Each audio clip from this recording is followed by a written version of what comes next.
ሰላም ጤና ይስጥልን። በአገር ውስጥም ከሀገር ውጭም የምትገኙ የቻናላችን ቤተሰቦች ከጋቢ ሚዲያ የዕለቱን ዜናዎች ይዘንላችሁ ቀርበናል። በቅድሚያም ወደ ዝርዝር ዜናዎች ከማለፋችን በፊት ዋና ዋናዎችን እናስቀድም። ከዜናዎቹ ጋር ትዕግስት ሊባኖስ ነኝ። አብራችሁን ቆዩ። 4 ኪሎ ሰው የለም ቢባል እንኳን ፋኖ መጥቶ አይዝም። ሰላም እናምጣ ካልሆነ እንጨራረሳለን። ጀነራል አምባሳደር ባጫ ደበሌ በራያ ከፍተኛ ውጥረት አለ ሲሉ ነዋሪዎች ተናገሩ። አማራ ክልል የተለያዩ አካባቢዎችን ሕግ የማስከበር አቅምን ለማጠናከር በሚል የጸጥታ ኃይሎችን እያስመረቀ መሆኑ ተመላከተ። በትግራይ ክልል ግጭት በማገርሸቱ የሰብአዊ መብቶች ጥሰት ያለው ስጋት ዳግም አሳሳቢ መሆኑን አምነስቲ ኢንተርናሽናል አስታወቀ። መቀመጫውን በአሜሪካ ያደረገው ሲኤንኤን የቴሌቪዥን ጣቢያ የቢሾፍቱ አውሮፕላን ማረፊያ ፕሮጀክት በአፍሪካ ተወዳዳሪ የማይገኝለት ግዙፍ ፕሮጀክት ነው አለ። የአሜሪካ 25 ግዛቶች በፕሬዝዳንት ትራምፕ አስተዳደር ላይ ክስ መሰረቱ። ታማኝና ወቅታዊ ዜናዎች እንዲደርሳችሁ ሰብስክራይብ በማድረግ ቤተሰብ ይሁኑ። 4 ኪሎ ሰው የለም ቢባል እንኳን ፋኖ መጥቶ አይዝም። ሰላም እናምጣ ካልሆነ እንጨራረሳለን።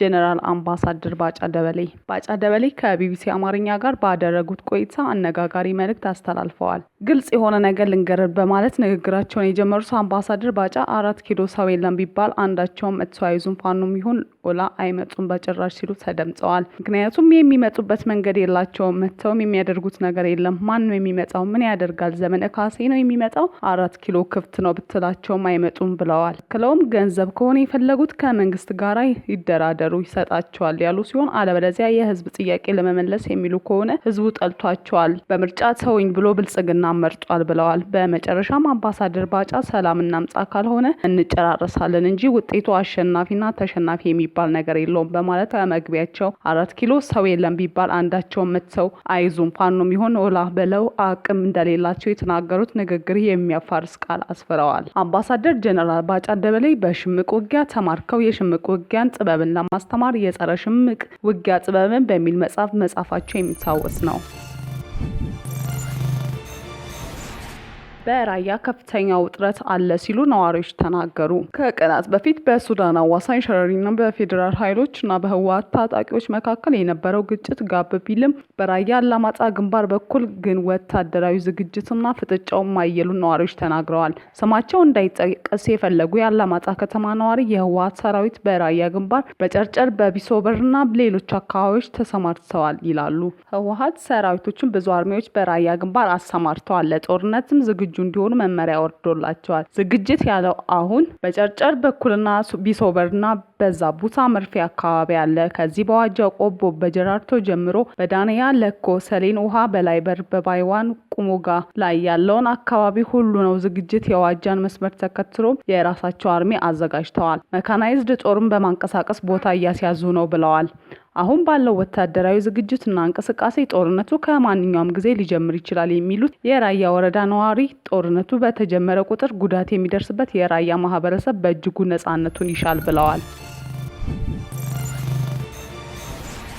አማራ ክልል በተለያዩ አካባቢዎች ሕግ የማስከበር አቅምን ለማጠናከር በሚል የጸጥታ ኃይሎች እያስመረቀ መሆኑን ተመላከተ። አማራ ክልል በተለያዩ አካባቢዎች ሕግ የማስከበር አቅም ለማጠናከርና ማሳደግ በሚል አሰልጥኖ ለማስመረቅ ላይ ሲሆን በኮምቦልቻ ጥምር የጸጥታ ኃይሎች በደቡብ ጎንደር የደጀን ኃይል የሚሰኙ እንዳስመረቀ አስታውቋል። ይህ በእንዲህ እንዳለ ተመራቂዎችም ከዞን ዞን የለበሷቸው ወታደራዊ የደንብ ልብሶች ወይንም ዩኒፎርም የተለያዩ መሆናቸውን አዲስ ማለዳ ተመልክታለች። እንዲሁም ወልዲያ፣ ባህር ዳርና ሌሎች አካባቢ ጨምሮ ደግሞ በጀግንነት መጠበቅ በሰብአዊነት ማገልገል የሚል ስልጠና ተሰጥቷል። በወልቃይትም የተከዜ ዘብ በተጨማሪ ኃይሎችን ማሰልጠኑ ይታወሳል። የኮረም ከተማ ኮሚኒኬሽን ከአላማጣ ከተማ ከራያ አላማጣና ከራያ ባላ የተውጣጡ የራያ ዘብ የተሰኙ ኃይሎች አባላት የሞራል እና የስነ ልቦና የዝግጁነት ስልጠናቸውን በመጨረሻ ምዕራፍ ላይ እንደደረሰ ገልጾ ነበር። የክልሉ ኮሚኒኬሽን ይዞት በወጣው መረጃ መሰረት በደቡብ ወሎ ጊምባ ከተማ፣ ኮምቦልቻ፣ ሰሜን ወሎ፣ ደቡብ ጎንደር፣ ደብረ ብርሃን፣ ባህር ዳር ላይ ስልጠናዎችን መከናወናቸውን አዲስ ማለዳ ተመልክታለች። የህዝብን ሰላምና ደህንነት አስተማማኝ ለማድረግ እንዲሁም የህግ ማስከበር አቅምን ለማጠናከር በኮምቦልቻ ከተማ አስተዳደር፣ በሰሜን ወሎ ዞን እና በወልዲያ ከተማ አስተዳደር ቢሰለጥኑም የቆዩ ጥምር የጸጥታ ኃይሎች ማስመረቁን የአማራ ክልል ኮሚኒኬሽን ገልጿል። እንዲሁም ከደቡብ ወሎ ዞን ልዩ ልዩ ወረዳዎችን ተመልምለው በጊምባ ከተማ የንድፈ ሀሳብና የወታደራዊ ስልጠና የተሰጣቸው የደጀን ኃይል አባላት መመረቃቸውንም አስታውቀዋል። በጊምባው ምረቃ ላይ የተገኙት የ11ኛው እዝ ዋና ዋና አዛዥ ሜጀር ጀነራል አድማሱ አለሙ በበኩላቸው የደቡብ ወሎ የሰላም ኃይሎች ከመከላከያ ሰራዊት ጋር በትብብር ብዙ ስራዎችን መስራታቸውን ገልጸው ይህም ለብዙ ስኬቶች መሰረት ነው እያሉ ሲሆን ወደፊትም ይህ ቅንጅት ይበልጥ ተጠናክሮ ይቀጥላል ብለዋል። በኮምቦልቻ ከተማ አስተዳደር ለ10 ተከታታይ ቀናት ሲሰጥ የቆየ ስልጠና በተጠናቀቀበት መርሃ ግብር ላይ ተገኝተው ንግግር ያደረጉት የአማራ ክልል የሰላምና ጸጥታ ቢሮ ኃላፊ እሸቱ የሱፍ የጸጥታ ኃይሉ ከህዝቡ ጋር የጠበቀ ቁርኝት በመፍጠርና ከሀገር መከላከያ ሰራዊት ጋር በመቀናጀት የህዝብን ደህንነት የሚያደፈርሱ እኩይ እንቅስቃሴዎችን ማክሸፍ አለበት ሲሉ አሳስበዋል። በሌላ በኩል ደግሞ የኮምቦልቻ ከተማ አስተዳደር ምክትል ከንቲባ ወንደሰን ልሳነ ወርቅ ተመራቂዎች የሀገርን ነጻነትና ሉዓላዊነት የማስጠበቅ ታሪካዊ አደራን በመጠበቅ የተጣለባቸውን ሀገራዊ ኃላፊነት በከፍተኛ የሙያ ስነ ምግባርና ቁርጠኝነት ልትወጡ ይገባል ሲሉ ጥሪ አቅርበዋል። በተመሳሳይ የክልሉ ኮሚኒኬሽን ባጋራው መረጃ በጀግንነት መጠበቅ በሰብአዊነት ማገልገል በሚሉ መሪ ቃላት በሰሜን ወሎ ዞን በወልዲያ ከተማ አስተዳደር ሲሰጥ የነበረው የጸጥታ አባላት ስልጠና መጠናቀቁን አስታውቀዋል። በዚሁ የምረቃ ስነስርዓት ላይ የሰሜን ወሎ ዞን ብልጽግና ፓርቲ ቅርንጫፍ ጽህፈት ቤት ኃላፊ ከድር ሙስጠፋ ጀግንነትን ሀገር ከመስዋዕትነት ባሻገር በሰብአዊነት የተጎዱትን መንከባከብ ጭምር ነው በማለት ሰልጣኞችን ባገኙት ወታደራዊና ሰብአዊ ስልጠና ሀገርን የመጠበቅ አደራቸውን እንዲወጡ ጥሪ አቅርበዋል። የሰሜን ወሎ ዞን ዋና አስተዳዳሪ አራጊ ይመር በበኩላቸው ተመሳሳይ ይዘት ያለው መልእክት ያስተላለፉ ሲሆን የተሰጠው የፖለቲካና ወታደራዊ ሳይንስ ስልጠና የሰልጣኞችን ሁለንተናዊ አቅም እንዳጎለበተው መጠቆማቸውን ተመላክቷል። ሰልጣኞች የመከላከያ ደጀን በመሆን የባዕድ ተልዕኮ ፈጻሚዎችን እንቅስቃሴ እንዲመክቱና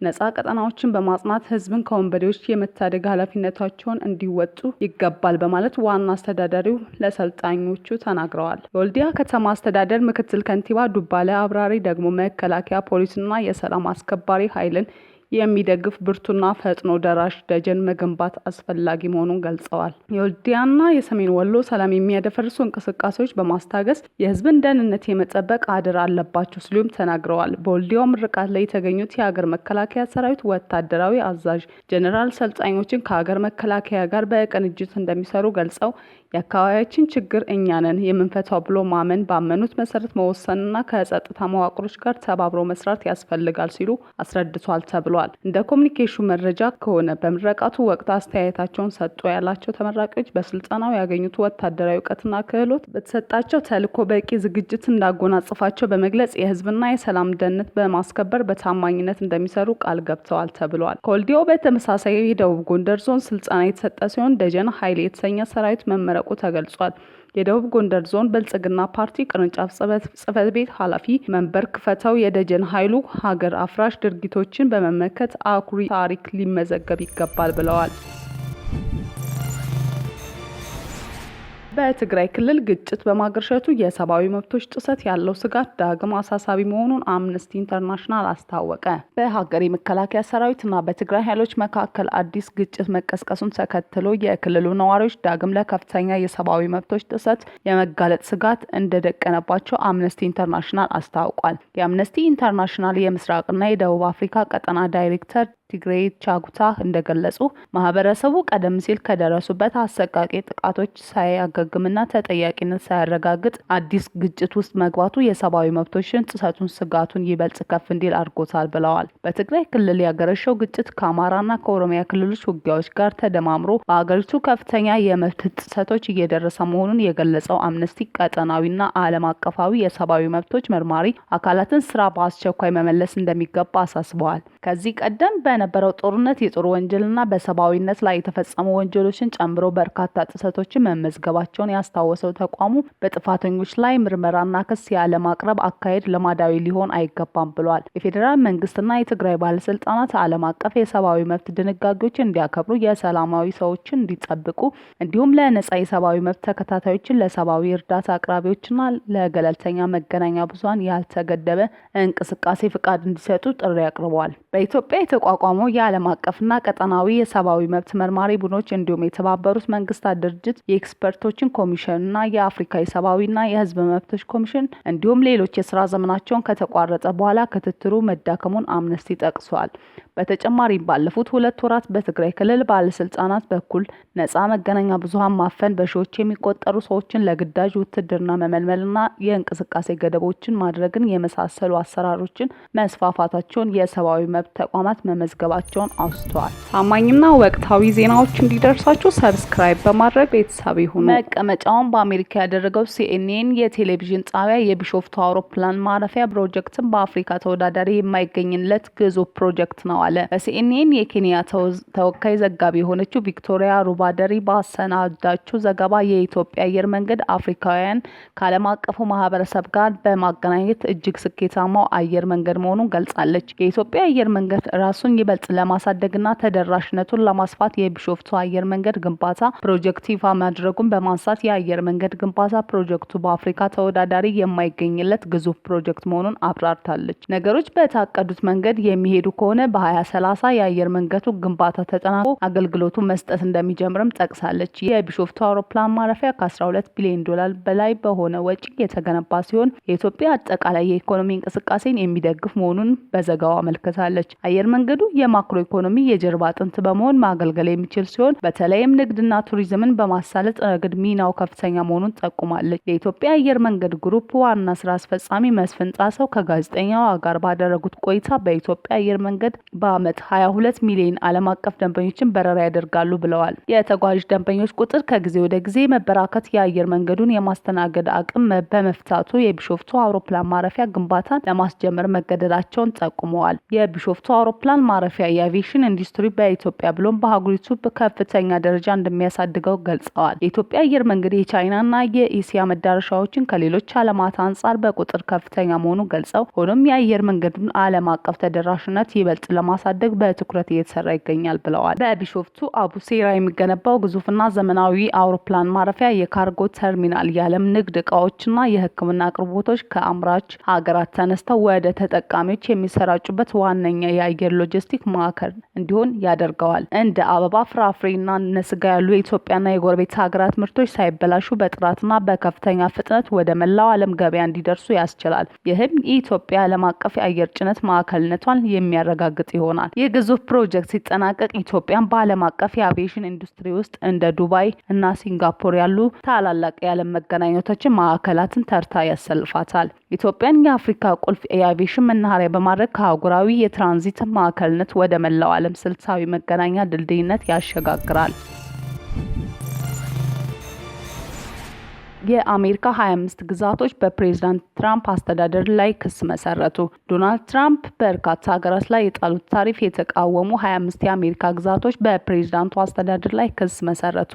የትራምፕ አስተዳደር ከ2 ሳምንት ገደማ በፊት እንደ ዩናይትድ ኪንግደም፣ ቻይና እና አውሮፓ ህብረት ባሉ የአሜሪካ አጋሮች ላይ ከ10 እስከ 12.5 በመቶ የሚደርስ ቀረጥ ጥለዋል። የቀረጡ የተጣለው አገሪቱ የጉልበት ብዝበዛን በአግባቡ አልተከላከሉም በሚል ነው። በዲሞክራቲክ ፓርቲ አባላት በሚመሩት ግዛቶች የውሳኔ የዘፈቀደ ምክንያት የለሽና ከህግ የተቃረነ እንደሆነ በመግለጽ ክስ ማቅረባቸውን ቢቢሲ የተመለከተው ሰነድ ያስረዳል። ለዚህም ክስ ምላሽ የሰጡት የዋይት ሀውስ ቃል አቀባይ ኮሽ ዴሳይ አሜሪካ በአገሪቱ የሚገኙ የንግድ ተቋማት ላይ ጫና የሚያሳድሩ አሰራሮችን መፍትሄ ለማበጀት ህጋዊ ስልጣኗን እየተጠቀመች መሆኑን ገልጸዋል። ቃል አቀባዩ አክለውም ጉልበት ብዝበዛ ተፈጽሞ የሚመረቱ እቃዎች ወደ አገሩ እንዳይገባል መከላከል ያልቻሉ ማንኛውም አገር ምክንያታዊ እንዳልሆነ እና መፍትሄ ሊሰጠው እንደሚገባ ተናግረዋል። በአውሮፓውያኑ ሐምሌ ወር ተፈጻሚ መሆን የጀመረው አዲሱ ታሪፍ የተጣለው ጉልበት የሚበዘብዙ ሀገራትን ኢላማ በማድረግ በ1974 በወጣ የንግድ ህግ ላይ መመስረት ነው።